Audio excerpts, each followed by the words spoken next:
Good morning, everyone. Welcome to Conversations with Anasa. So happy to see you all.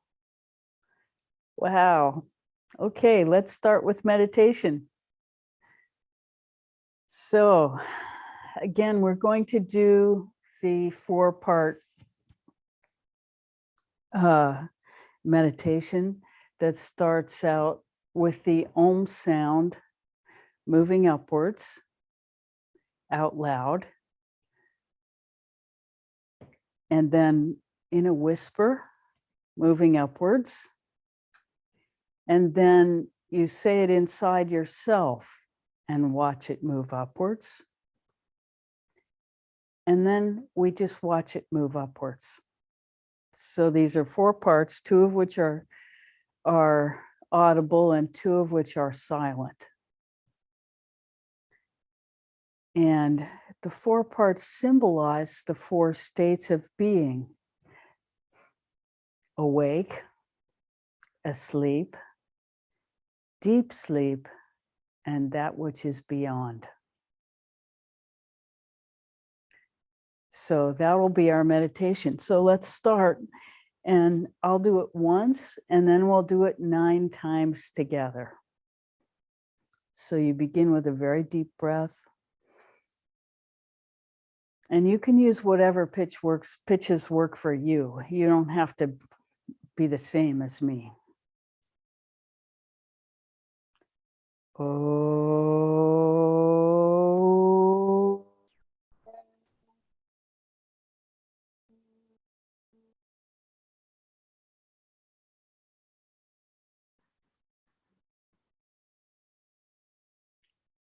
Oh.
Whisper.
Gently open your eyes.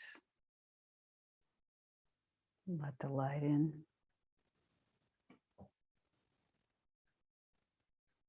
And bring your attention back, holding it still in your central channel, especially in your heart center. How may we serve this morning?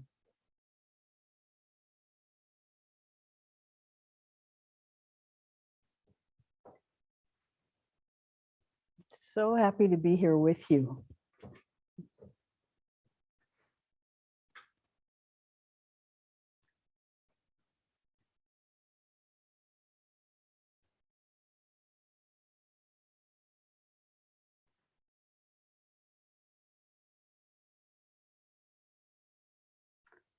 So what to talk about? You guys have any questions?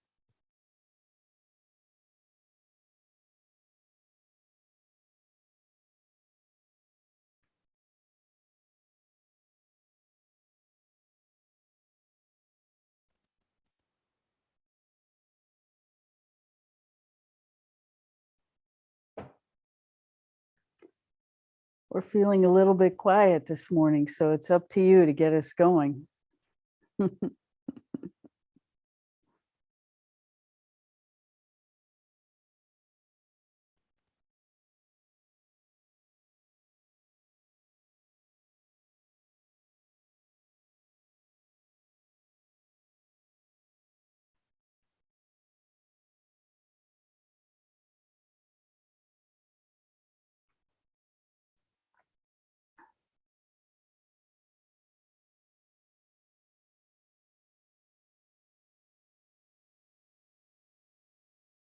We're happy just to do transmission.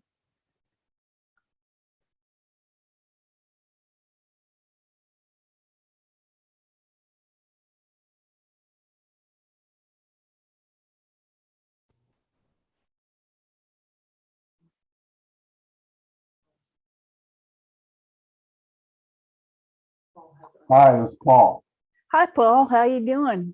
Good to hear your voice. Yeah.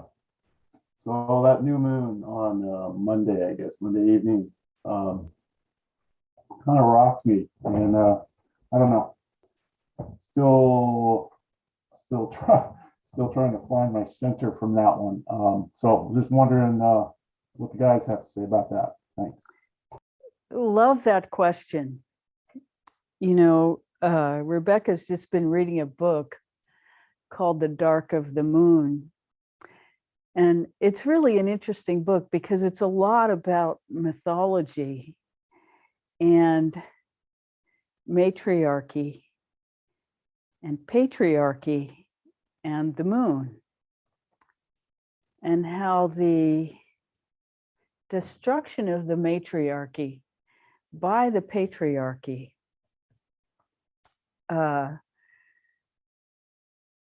really has pushed the feminine into the darkness of the moon. Everything feminine is dark. The dark of the moon, the wet. The interesting thing, you know, that they point out near the very beginning is that lineage as a matriarchal concept is so obvious that there is a blood relationship between women and their children that's undeniable. And that the patriarchal lineage is something that's only held in place by force, not by nature. And the creation of women as property, that whole idea, is very patriarchal and from a certain perspective, completely unnatural. I mean, from the perspective of nature,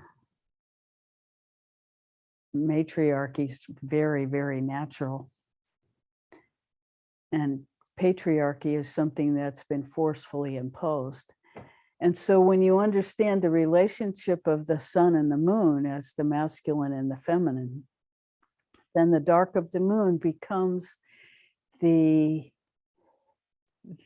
place where the earth goes into the darkness and recreates the creative ability itself. In that darkness is the seed of the creative evolution of whatever is going to come out of the ground next. And so we can look at this personally as the dark of the moon, as the seed of our consciousness going into its depths to begin to create the next cycle of the moon in our lives. And so as human beings, we go through this cycle every single month. And as women, for most of our lives, we can't deny the harmony of our bodies with that sun-moon relationship and the tides and the menstrual cycle. But regardless of gender and stage of life, that death and rebirth inside ourselves can, when we participate in it, really lead us to an ever deepening evolution of our consciousness by participating in the seed of awareness in the darkness of every month, allowing ourselves to become in tune, in harmony with that natural cycle of evolution. And when we allow ourselves to deeply feel the dark of the moon and to participate in the depths of that regeneration, we are merging with the cycle of our own evolution.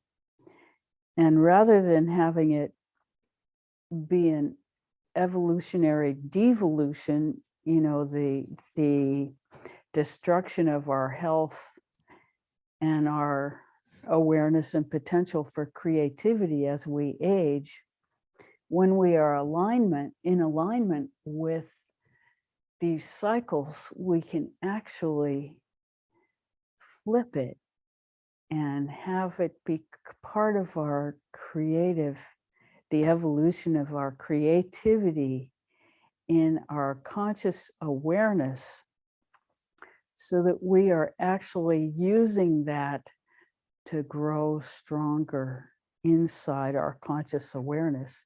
And as that happens, we naturally become happy and more content human beings because of our alignment with the moon, because that's the moon's nature, is to nurture. And so we are nurturing ourselves, we are nurturing our consciousness, we are nurturing our hearts and our minds and our spirit to become ever lighter and finer as we participate with this unity of our environment, with our environment. We hope that makes some sense. Does that help at all, Paul? Yeah, it just seems like there's a bit of a struggle or a non-acceptance. There's something. There's a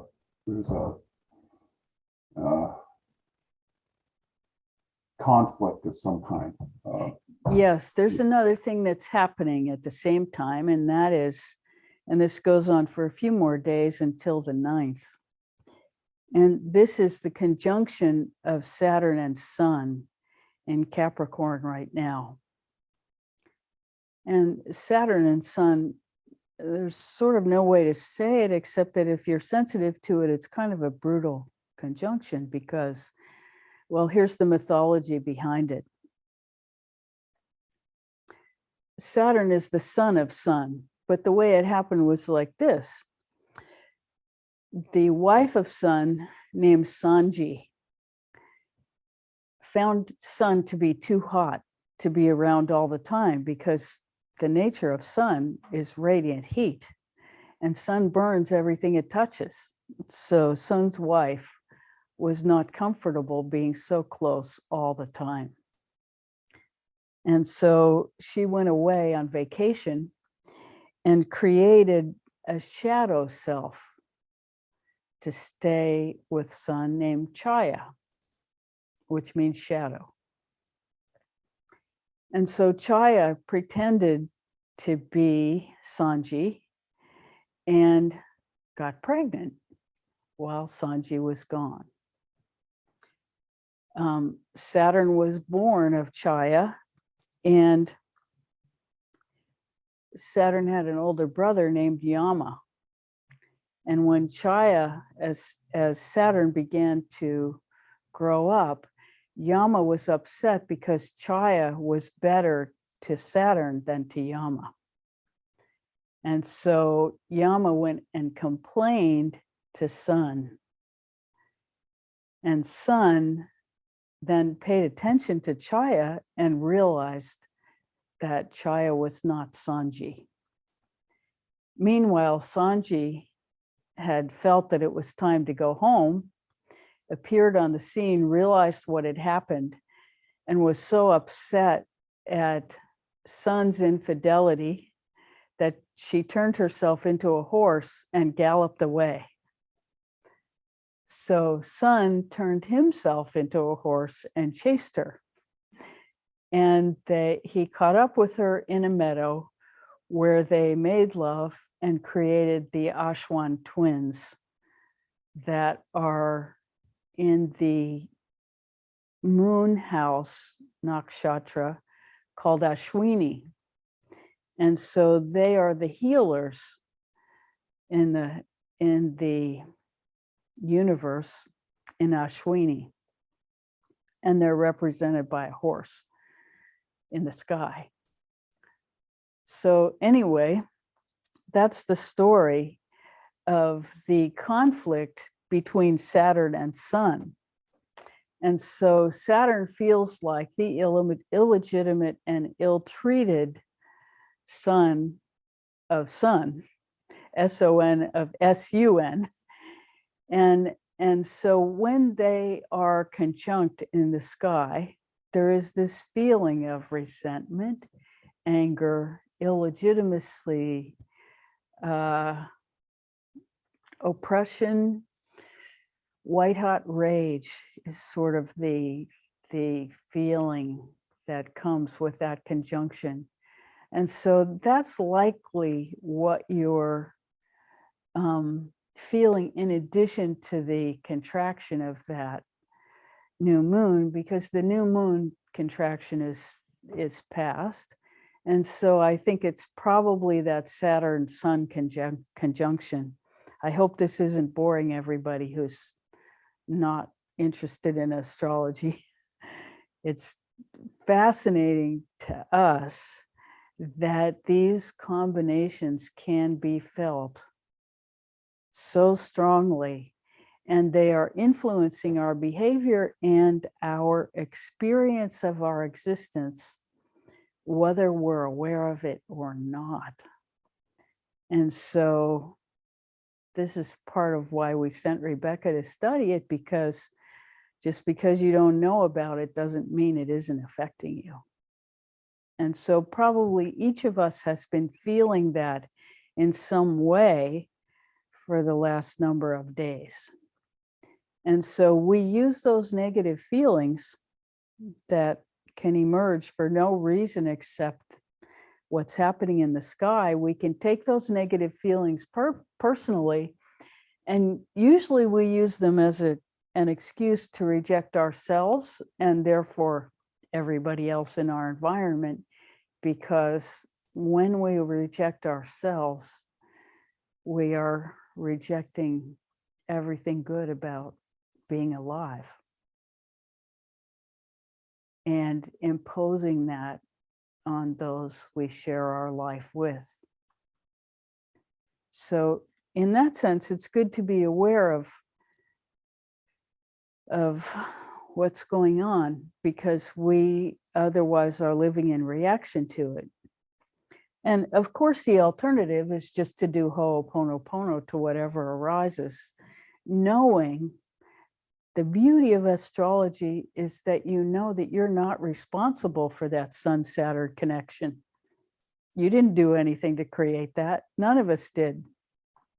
We're just here. We're innocent bystanders. And so when that happens, we don't have there's no need to reject ourselves. There is need to nurture ourselves, to hold our heart dear, and to love everything that arises in and around us, and understand that it's not our fault. This is the main reason to know anything about astrology, is that we begin to understand that what's happening in and around us is not our fault. It's not, it may be our creation in reaction to it. We may make it much worse because we don't understand it. And then we use it to harm ourselves, and that harms our environment. That's the main thing.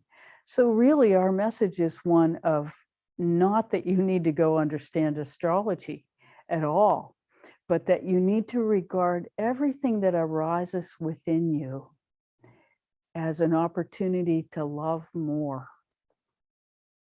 And that love starts with what we deliver to ourselves, what we encourage ourselves to embrace, starting from our first waking moment. And when we feel these negative feelings, any kind of obstruction, resentment, denial, in this case, feelings of illegitimacy and lack of confidence and anger about all of that, that's not ours exactly. It's ours to deal with, to love and to harmony. And most of the time we don't know where our feelings arise. Our feelings arise, and then we create a story to feel like there's a reason that our feelings have arisen. And so when we understand that the feelings are already there, and that what happens around us is magnetized to us because of our feeling, and our feeling very often comes from a reactivity with what's happening in the stars, in the sky, then we can begin to take our feelings less personally.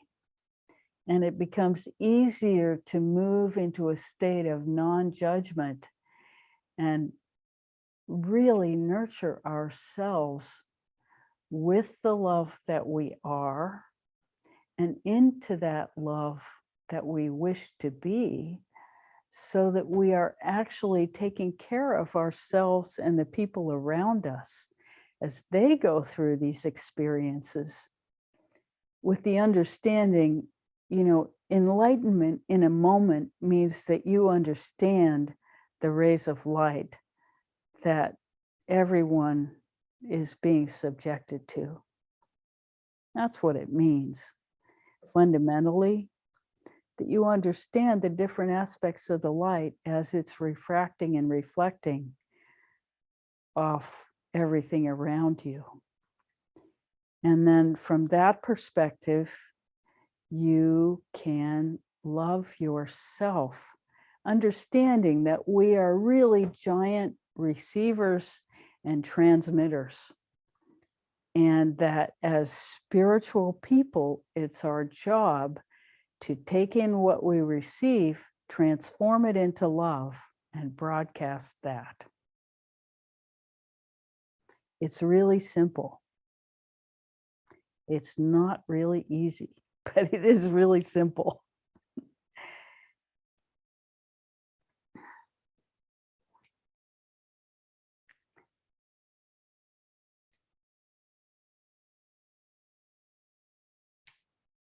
So we hope that helps, Paul.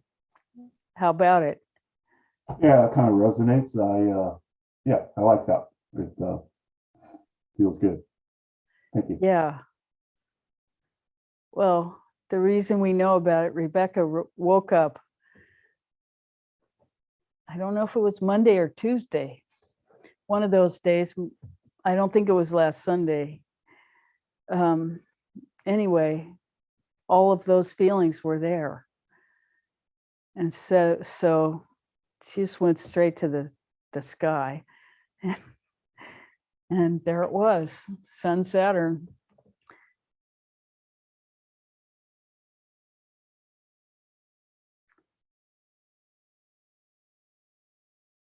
So thanks for listening. That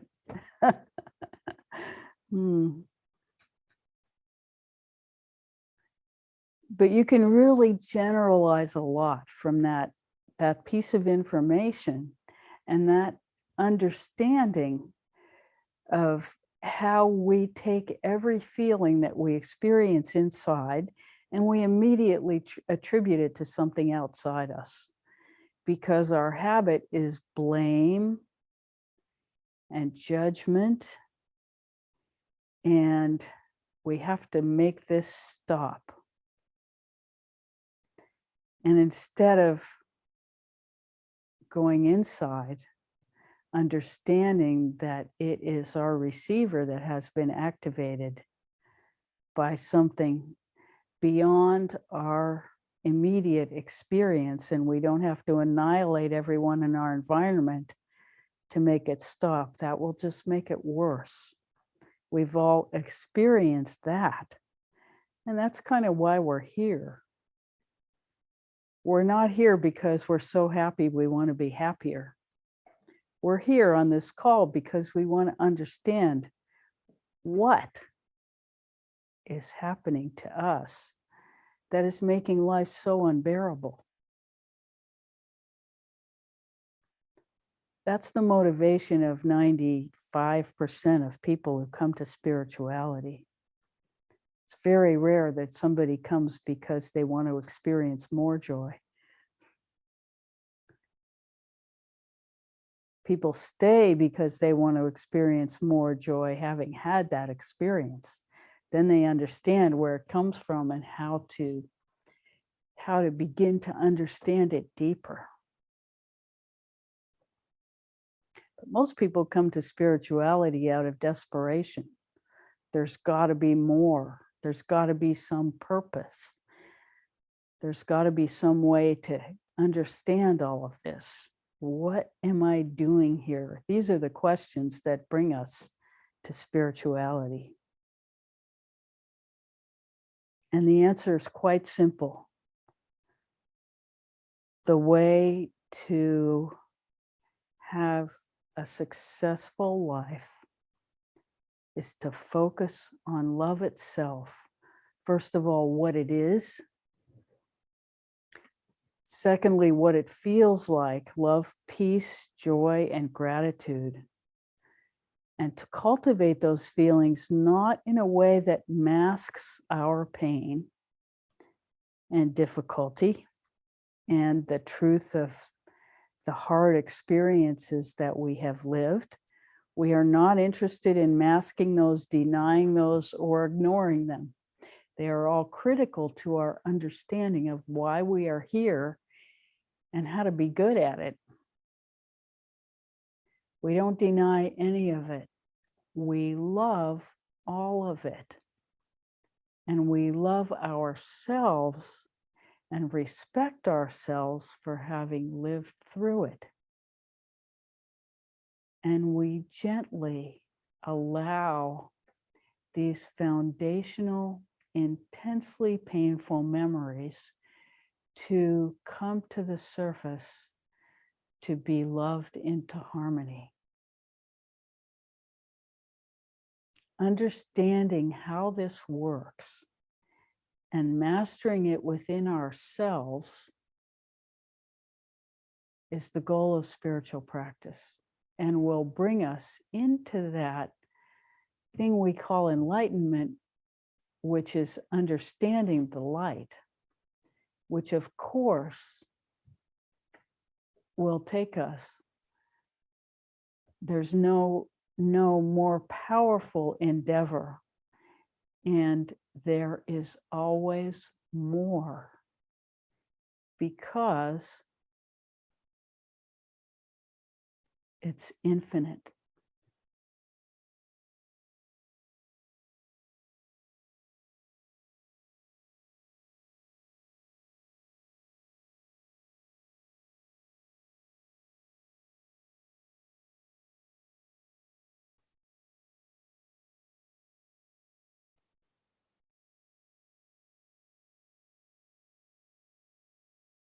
But to have the understanding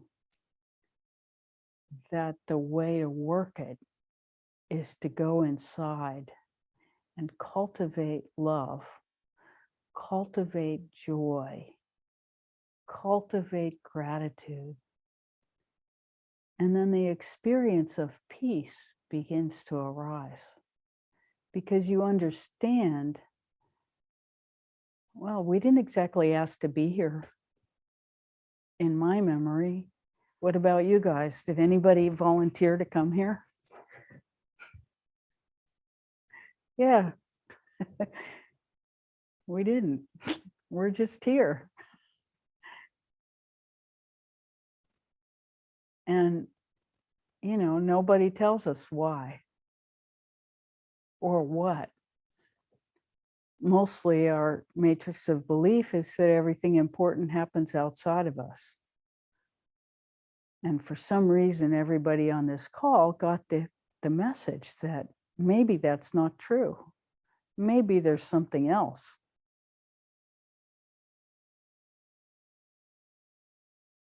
And the truth is, it all happens inside of us. That is our leverage point. Our attention is our leverage point.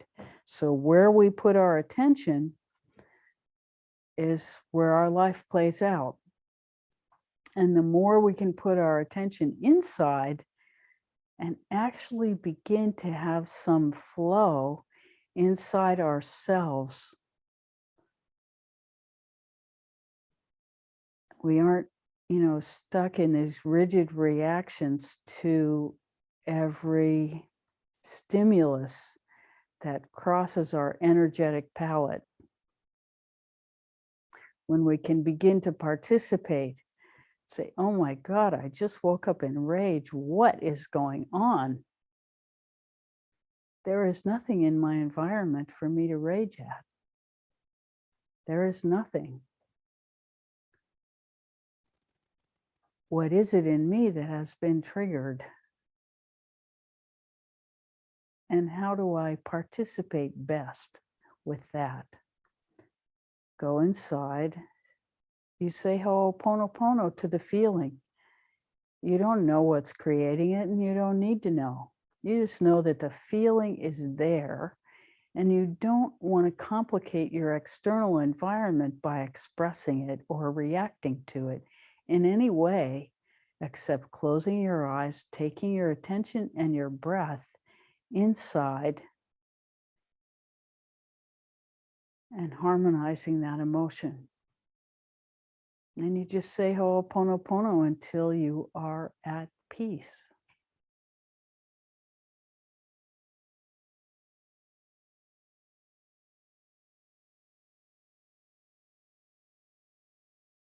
There are always an infinite number of choices other than that.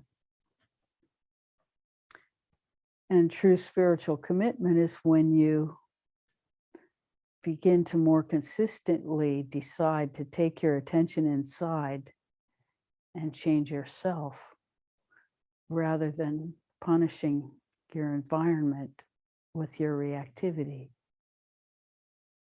And we all do it. It's the nature of being human. But it's because we want union with our own divinity.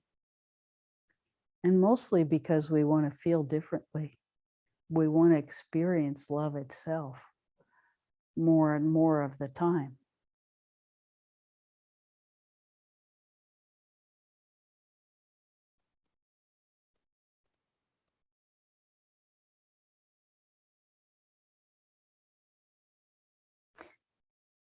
Rebecca had a conversation with one of her patients this week about the fact that in Chinese, the symbol for crisis and the symbol for opportunity are the same. And this reflects a cultural understanding that when there is a crisis, it literally upsets the apple cart of our existence.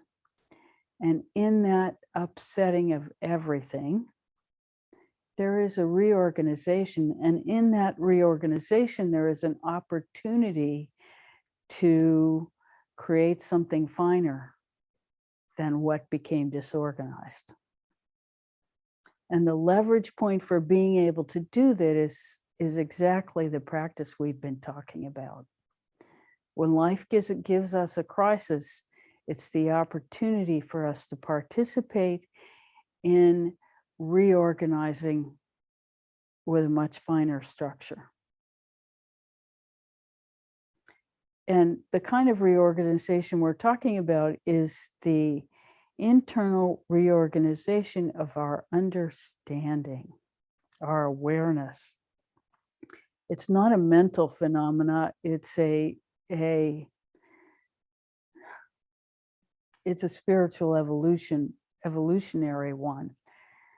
It's an understanding that if we can participate with the energy of the experience itself and turn it from something that is obstructive and compressive and depressive, repressive, all the prests, if we can take that energy and actually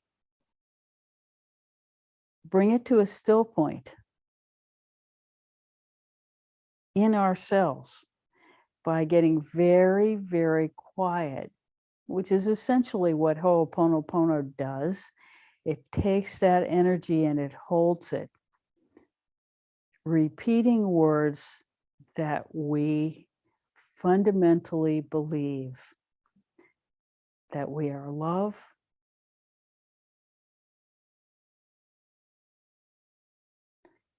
that we are sorry for our disconnection from divinity, and that we're grateful for the experience to change. We're grateful for being alive. We're grateful for being part of creative evolution. So we hold to those three things with Ho'oponopono. We are saying to ourselves, I love you. I'm sorry not to be in total connection with divinity. Thank you for giving me this process. That's the bare minimum. And then from there, we create this, we participate in the contraction. And it gets more and more and more. And we just hold in the stillness, no matter how intense it is. We just hold. And then it goes through a change. The energy itself goes through a change. And then it very slowly will emerge into a new pattern. And that pattern of motion, which it will start small, that pattern of motion always, always, always, it's a natural law, reasserts itself as something much better and finer. This is the principle of osteopathic treatment that we do with hands-on treatment, that it works throughout the phases of our existence, the physical, the mental, the emotional, and the spiritual. It works in any of those planes and the other veils of our expression that we become more and more familiar with as we work inside.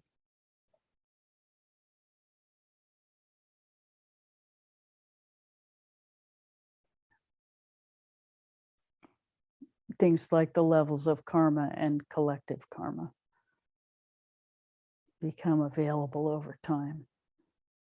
But it all starts with taking our attention inside and facing, first of all, our pain in this moment. And, you know, pain is another word for the negativity that arises. Fundamentally, it's pain. So we are transforming our pain into love.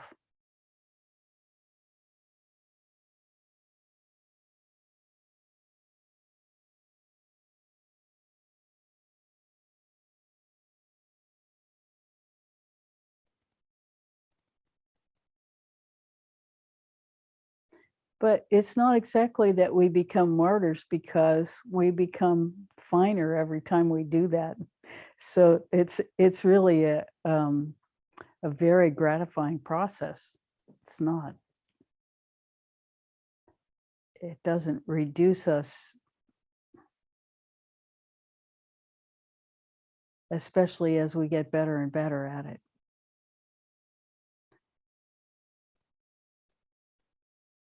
This must have created an enormous number of questions.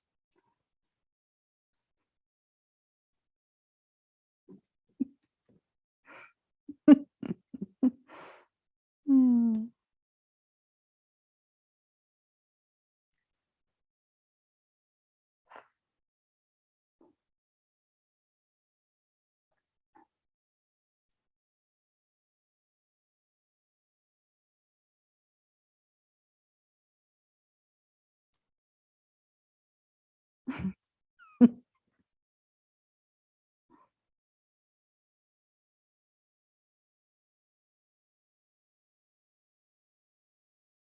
Anybody?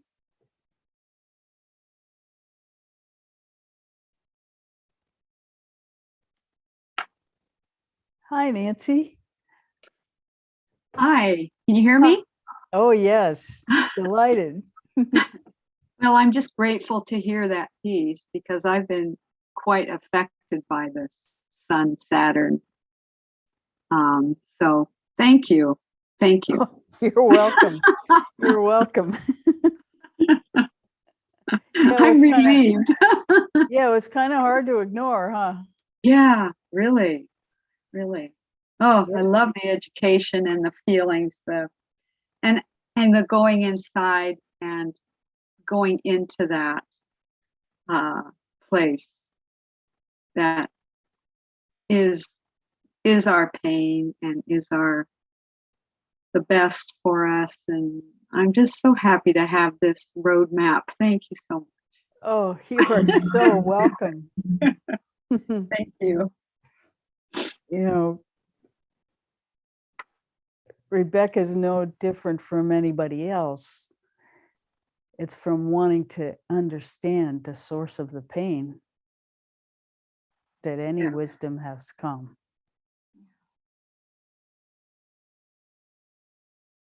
Yeah, I'm grateful. Mm. Thank you. Oh, so beautiful to participate with you. So Thank welcome. you so much. You're so welcome. Mm.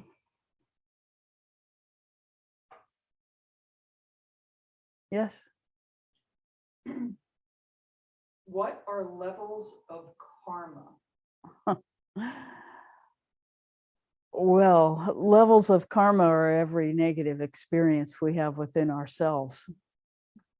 It's the simplest way to talk about it. That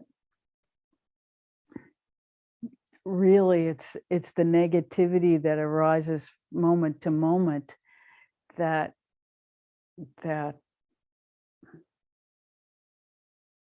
represents the potential for our karmic evolution. I mean, karma is roughly the concept that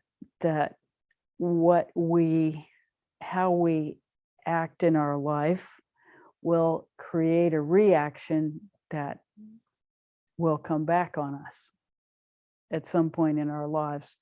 And there are a whole number in Vedic philosophy, there are a whole number of different kinds of karma. And, you know, karma that will ripen this lifetime, karma that we have brought in, and karma is both good and bad, and some of it in between. There's a concept called purva punya, which means past life good, which comes into our astrological chart, past life benefits. And so we all have some of that too. You know, everything is in balance.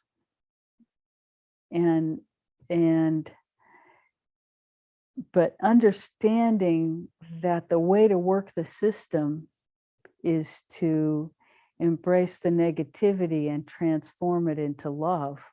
Understanding that short circuits any need for further education. Further education is just about, you know, learning the waves of the energy, but really all you need is that fundamental practice, that anything inside that is not content needs to be loved into harmony, and that will satisfy every kind of karma that there is.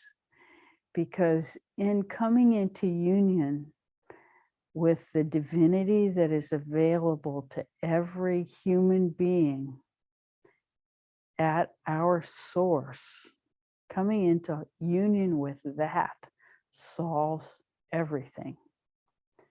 And the art of meditation is the cultivation of that possibility every single day. And the mastery of Ho'oponopono, or whatever other practice we have learned to bring ourselves into that union, the mastery of that is the mastery of karma.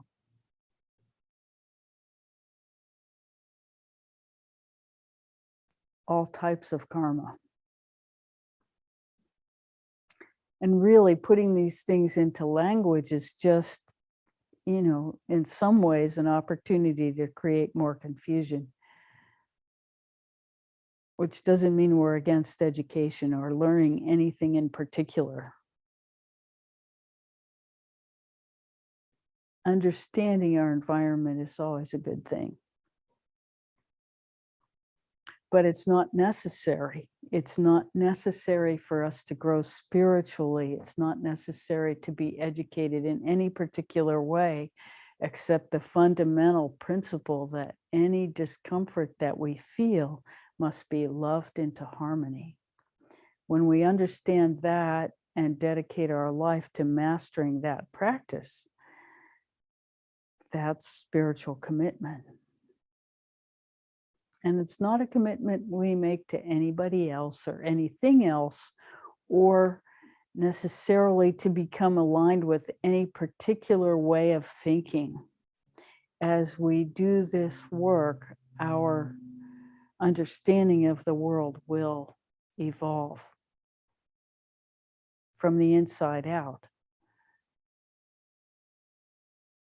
And so it's not about coming into, you know, any kind of environment of being controlled, except learning to control oneself to be able to participate in the harmony of union.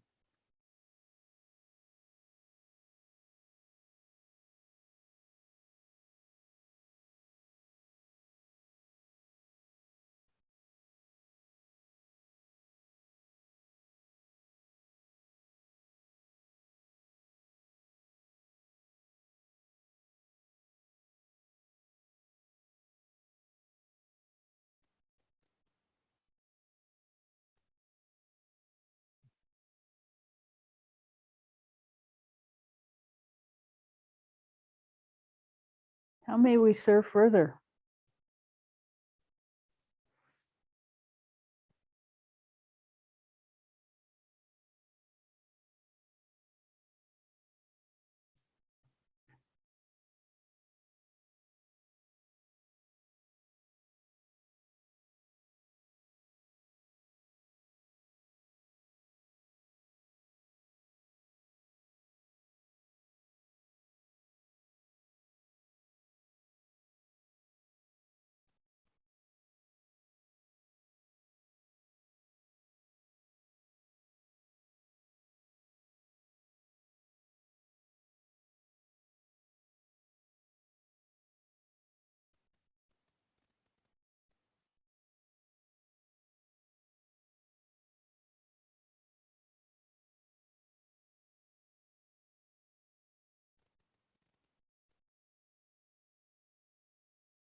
Hi, Kath.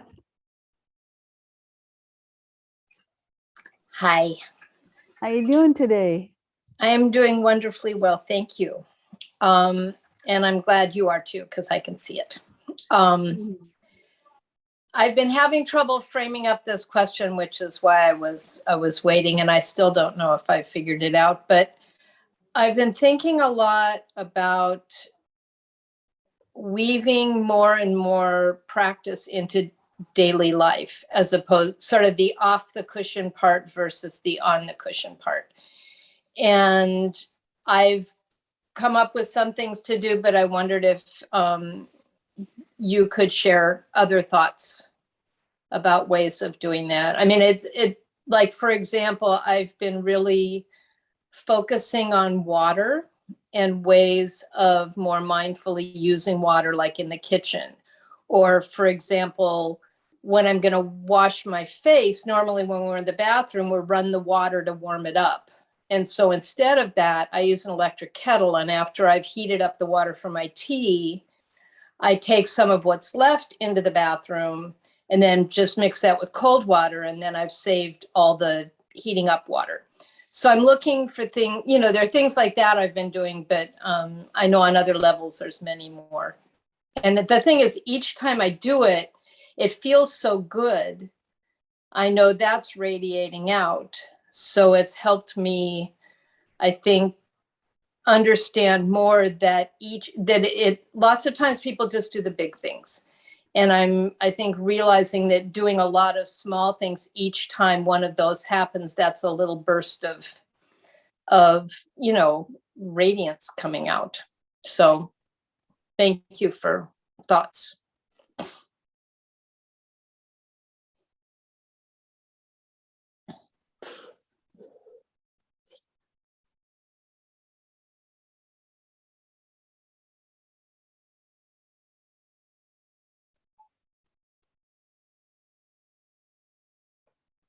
Well, it's interesting how to respond to that, because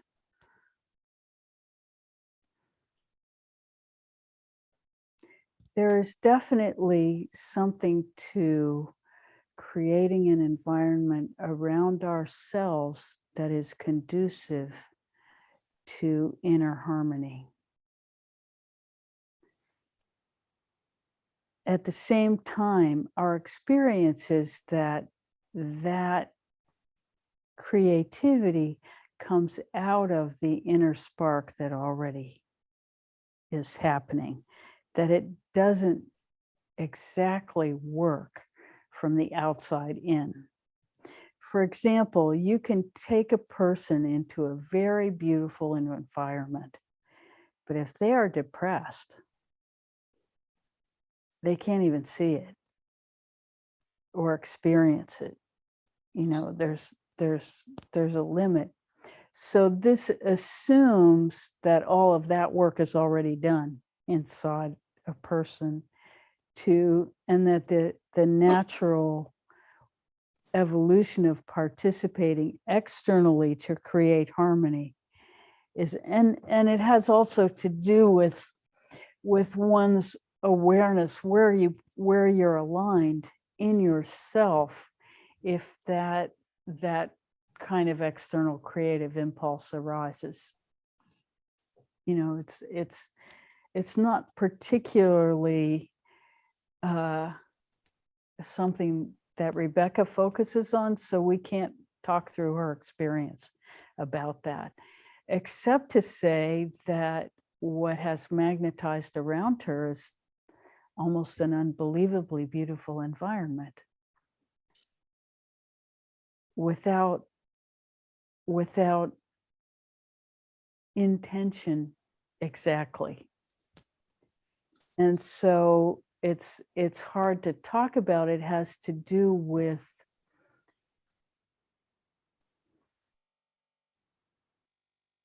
it's like this: if you're aligned, that happens.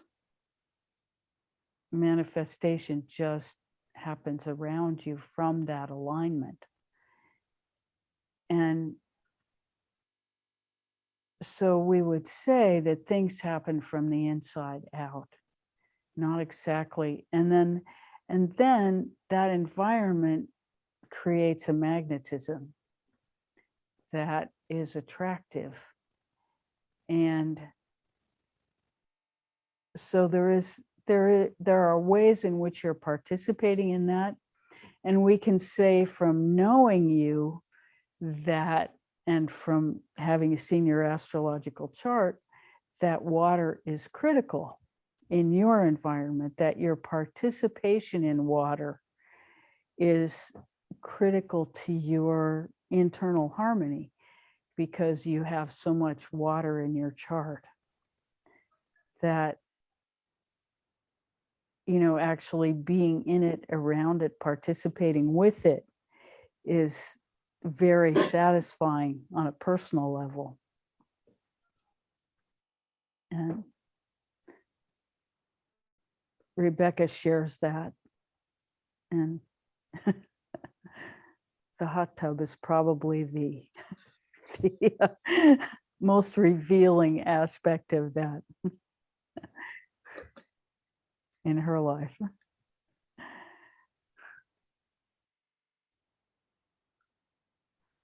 So I don't know how helpful that answer is. They're all helpful. Mm. So of course, Yeah. thank you. Oh, you're so welcome. Thank you for the question. You know, the five elements they're an integral part of what we're made of. We're made of substances of the earth. There's nothing in us that is not of the earth. That's what our bodies are. But what animates us, that's our spirit. And so it is our spirit that is the source of everything creative.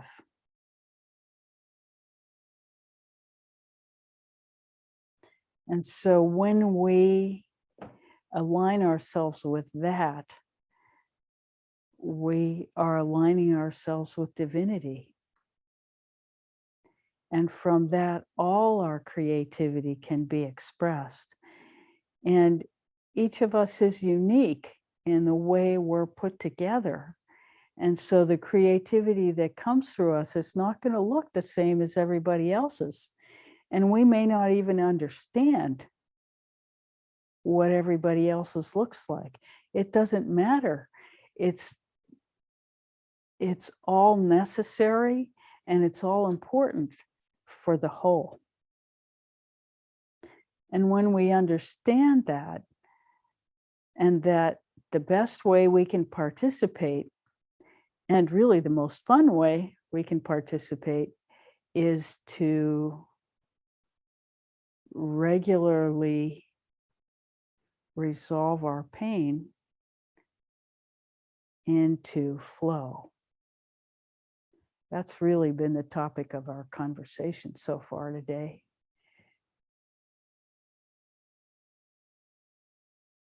Taking any disharmony, understanding that at its root, it is something painful that needs our attention. We need to love ourselves like we would a tiny child that needs affection. None of us would walk away from a tiny child needing affection.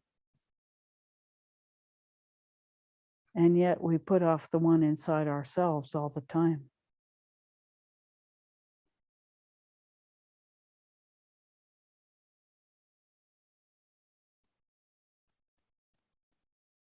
And when we do it, and we experience the results of bringing ourselves into harmony, it's a revelation.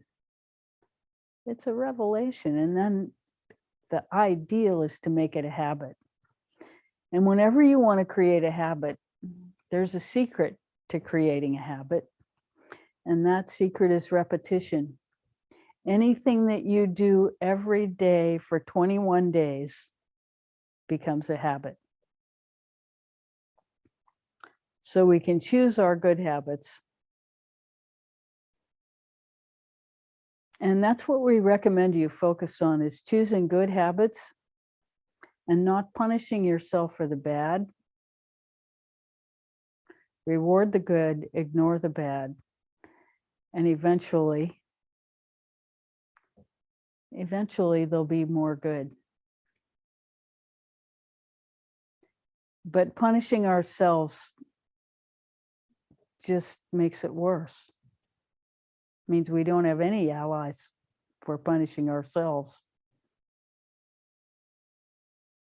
It makes us dependent on external positive feedback to begin to pull ourselves out of whatever has been created. But the beauty of this work is that we are the love itself that we have been waiting to receive. Most human beings spend their lives resenting the love they know they deserve, but they resent life for not giving it to them, as though someone has decided that they're unlovable. When the truth of the matter is that each human being gets to choose how much love they receive by how much they give to themselves.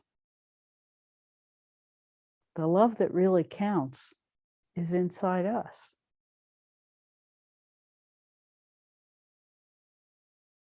That's the love that we have some capacity to control, to invite, to entertain, really to beg for inside ourselves.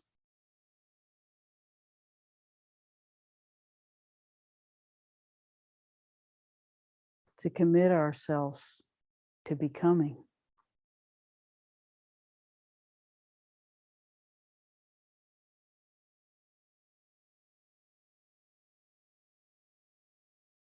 And the potential for wholeness has everything to do with creating the habit of addressing our pain, not ignoring it, not burying it, not masking it, not pretending it's not there. But hello, pain. I love you. Thank you for showing yourself.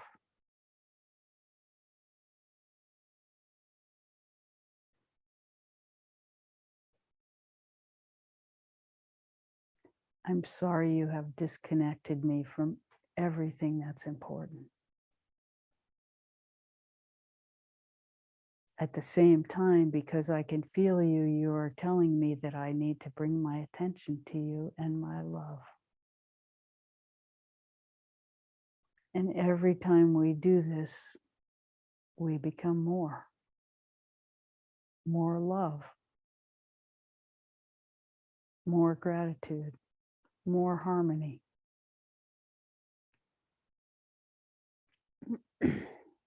Until we ourselves become a beacon of that love.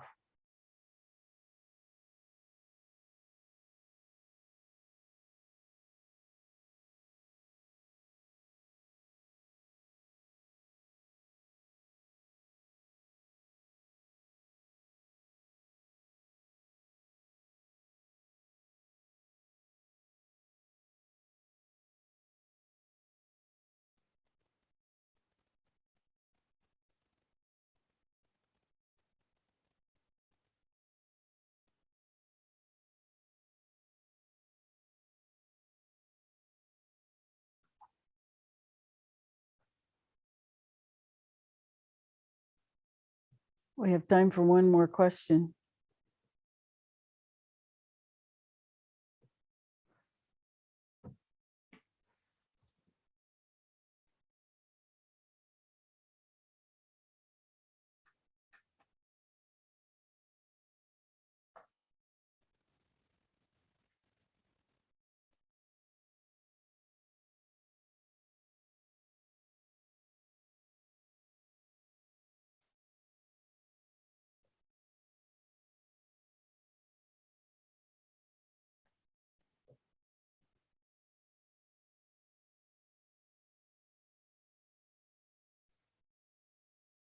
Well, I suppose we could go into meditation. It's only our favorite thing.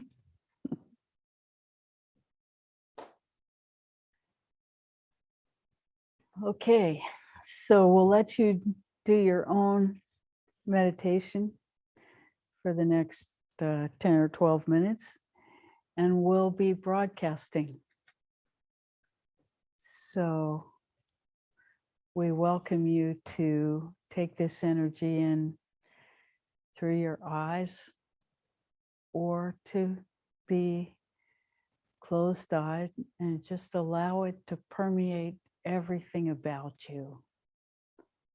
So what we would recommend is that every cell of your beingness be made available to you like a sponge to absorb the love,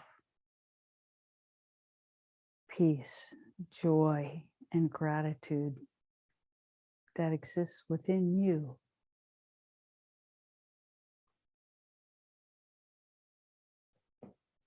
So much love to you all.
Thank you all so much for being here. Such a gift to share with you every week.